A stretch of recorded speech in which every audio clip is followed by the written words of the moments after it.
O que você tem feito para cuidar do seu corpo? Saiba que Deus se importa com ele também. Quando você realiza uma atividade física, quando você come bem, quando você descansa, quando você passa um perfume, todas essas coisas eu tenho certeza que agradam o Senhor. Porque a Bíblia nos faz entender na primeira carta de Paulo aos Coríntios, capítulo 3, versículo 16, que nós somos templo e morada do Espírito Santo. E eu quero acreditar que o Espírito Santo está muito feliz em saber que você tem cuidado do lugar onde ele deseja sempre morar. Saiba que Deus se importa com tudo o que diz respeito ao nosso corpo. Não somente as coisas que entram, mas também as coisas que saem. Paulo, quando escreveu a sua primeira carta aos Tessalonicenses, no capítulo 5, versículo 23, ele desejou algo aos irmãos que eu quero aqui desejar a você e aos seus alunos. Que o Deus de paz vos santifique em tudo, em todo o vosso corpo, alma e espírito, sejam plenamente conservados, irrepreensíveis até a vinda do nosso Senhor.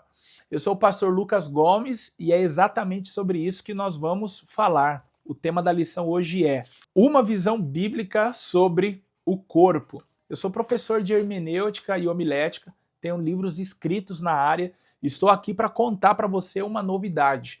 Eu lancei um material, A Jornada Completa da Pregação.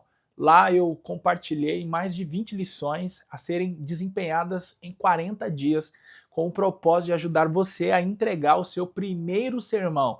Isso mesmo, eu sou pregador há mais de 20 anos, tenho atendido convites em diversos lugares e com isso então resolvi reunir toda a minha experiência em um e-book que agora está à sua disposição.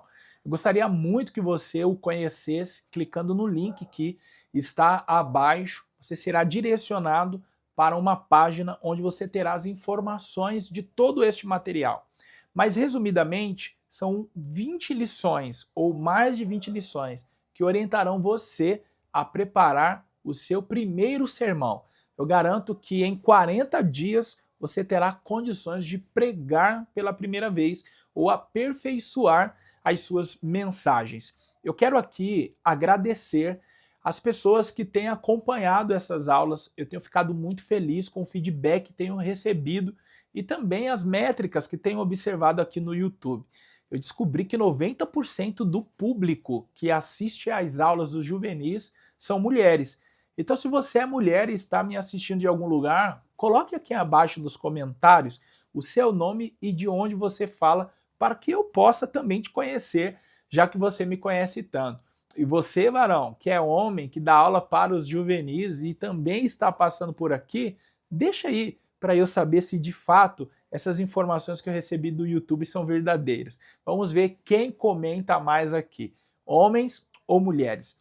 Além disso, eu quero também agradecer as pessoas que já têm se inscrito no canal. Só neste trimestre, mais de 300 pessoas chegaram e isso me deixa muito contente e me faz perceber que eu estou no caminho certo. Até o momento em que gravo esta aula, exatamente hoje, chegamos à marca de 2.357 pessoas inscritas neste canal. E eu quero muito chegar a 2.400, 2.500, só que eu dependo muito de você. Então, clica aí, se inscreve, ativa o sininho para que você não perca nada do que estiver acontecendo aqui. Você sabia que somente 10 a 15% das pessoas que acompanham tudo no YouTube se inscrevem?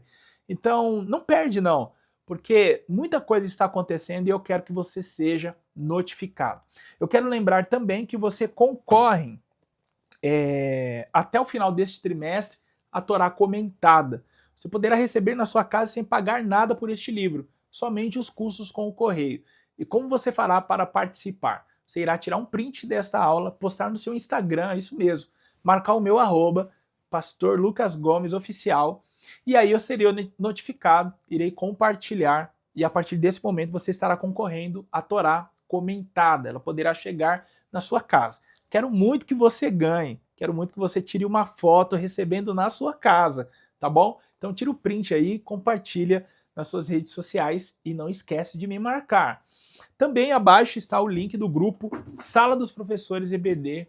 É um grupo em que semanalmente tem reunido professores e superintendentes de todo o Brasil. O grupo está em formação, mas falta você lá. Eu quero te ver lá. Entra no grupo, participa, para que eu possa compartilhar minhas aulas em primeira mão e também tirar dúvidas caso você tenha. Você poderá falar diretamente comigo. Como eu disse, o tema da lição de hoje é uma visão bíblica sobre o corpo.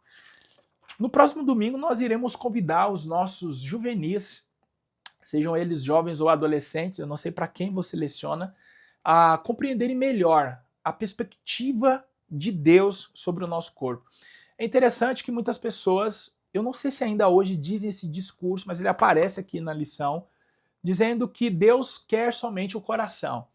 Deus não quer somente o coração, e ainda que, se ele quisesse, nós temos aprendido no livro de Provérbios, com os jovens esse trimestre, que o coração, segundo a Bíblia, é tudo que somos. Então, ainda que se Deus quisesse somente o coração, biblicamente falando, ele estava se referindo ao que nós somos, a nossa essência. Mas eu citei aqui para você o texto da primeira carta de Paulo aos Tessalonicenses, capítulo 5, versículo 23, onde Paulo diz que o seu desejo é que Deus preserve, até a vinda do nosso Senhor Jesus Cristo, de maneira irrepreensível, o corpo, a alma e o espírito.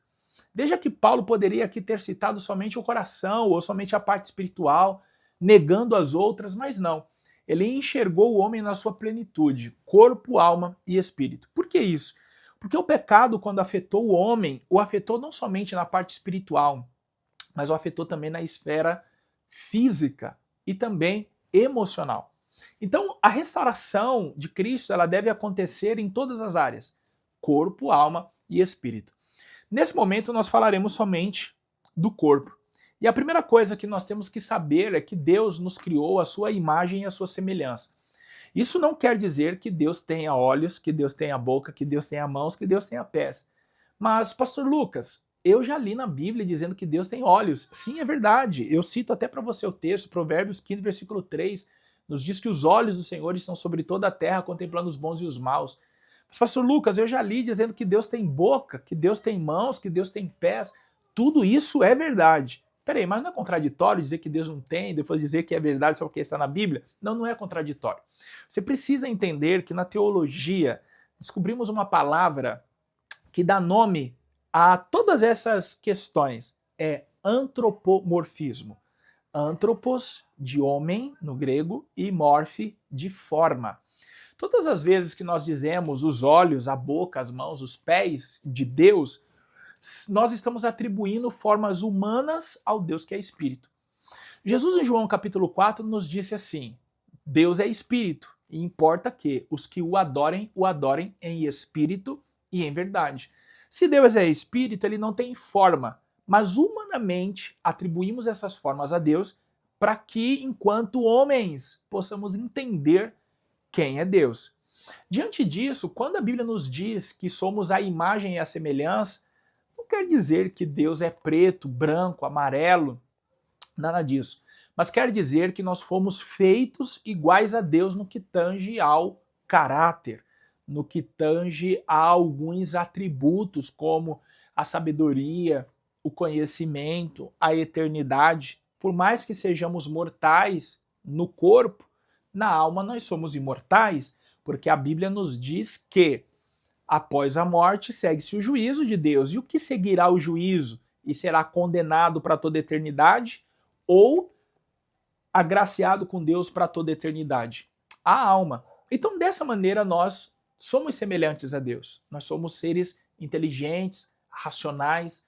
Os animais não são a semelhança de Deus, mas nós somos a semelhança de Deus. Isso quer dizer que em nosso corpo nós trazemos a marca de Deus. E observe então que a cultura a serviço das trevas busca então deturpar todo o conceito de corpo e imagem de Deus para então ferir a criação de Deus. É por isso que em muitas culturas, principalmente a brasileira, o corpo ele é tão desprezado. E quando eu falo desprezado, é no sentido espiritual e os valores que ele deveria receber. mas nessas culturas ele é hipervalorizado dentro de uma cultura sexualizada. O Brasil aí fora é conhecido como o país do futebol e do samba. Por que do samba? Porque antes era só o carnaval, mas agora a gente pode colocar dezenas e dezenas de estilos musicais que exploram a sensualidade feminina. Hoje parece que vende quem mostra mais ou quem sensualiza mais. Então veja que nós somos o templo do Espírito Santo. Dessa forma, não podemos praticar atos imorais e pecaminosos com a justificativa de meu corpo, minhas regras, como defende o feminismo, por exemplo, para justificar o aborto. É bem verdade que Deus nos deu um corpo, mas este corpo é templo do Espírito Santo. Isso quer dizer que nós somos inquilinos do nosso próprio corpo e nós precisamos então cuidar dele para que o Espírito Santo habite em nós. Meu corpo, as regras de Deus. Esse deveria ser o lema. Precisamos ter cuidado para não sermos envolvidos com as ideias secularistas. Muitas vezes, até mesmo nas escolas, estimula-se a banalização do corpo, não respeitando-o como sagrado conforme o padrão divino. Não caia nessa falácia. Essas pessoas que vivem na promiscuidade, que pregam a legalização do aborto, o uso das drogas, entre tantos outros pecados contra o corpo, no fundo são pessoas infelizes buscando preencher o vazio existencial que apenas o Criador pode sanar. Eu me lembro, ainda adolescente na escola, deveria ter uns 12, 13 anos, quando a professora de biologia, acho que foi biologia, nos orientou a conhecer melhor o nosso corpo. E ela disse que um dos meios de se conhecer o corpo era através da masturbação, porque assim homens e mulheres poderiam se conhecer mais através do toque. Vejam vocês que a maneira em que o mundo tem para se conhecer é a autossatisfação. Mas Deus nos deu para isso o casamento. Então, não sinta-se, caso seja você um jovem solteiro, desatualizado e não tanto descolado, se você não conhecer o seu próprio corpo dessa maneira antes do casamento. Porque uma coisa é verdade, no casamento vocês irão conhecer o corpo do outro. Então, a cultura secularista, ela visa a exploração do corpo de várias formas com o fim de autodestruí-lo. Nós precisamos entender que todo pecado cometido fora do corpo, ele é contra o nosso corpo. A bebida, as drogas, a prostituição. E se este é o lugar da habitação de Deus, no momento em que nós enchemos ele de parafernálias, nós estamos então afastando Deus de dentro dele. O terceiro tópico nos fala então da seguinte maneira: o cuidado com o corpo. Nós precisamos ter um cuidado com o nosso corpo no âmbito espiritual, em primeiro lugar. Mas eu já falo sobre isso. Vamos então falar do cuidado do corpo quanto a uma alimentação saudável. Não tem como você querer viver, desejar viver para glorificar o Senhor se você se autodestrói só comendo porcarias. Então é necessário ter uma alimentação saudável.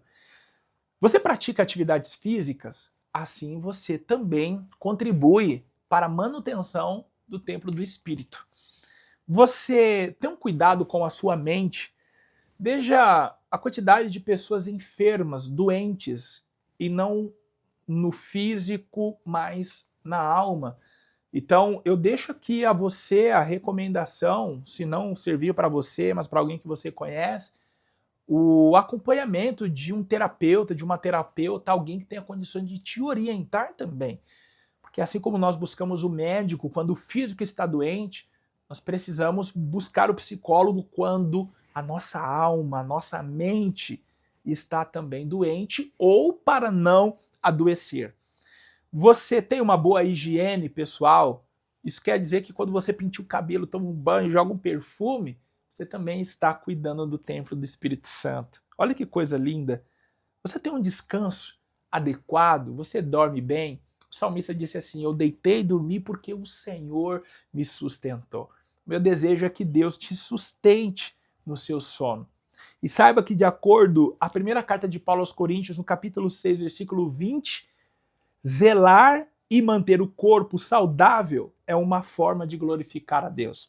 Então que você siga glorificando a Deus através do seu corpo, assim como eu tenho procurado também glorificar a Deus através do meu corpo.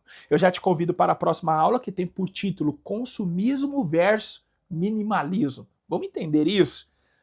Será uma aula imperdível e mais uma vez eu quero te agradecer. Não esquece de se inscrever, estamos crescendo por causa dessa atitude, por causa das pessoas que têm se inscrito e ativado o sininho. Então, se inscreve, ativa o sininho, os comentários são seus, fica à vontade. E não esquece de falar aqui. Se você é mulher, qual o teu nome e de onde você está assistindo? E se é homem também, vamos ver se é verdade que 90% dos espectadores faz parte do público feminino. Deus abençoe você, até a próxima.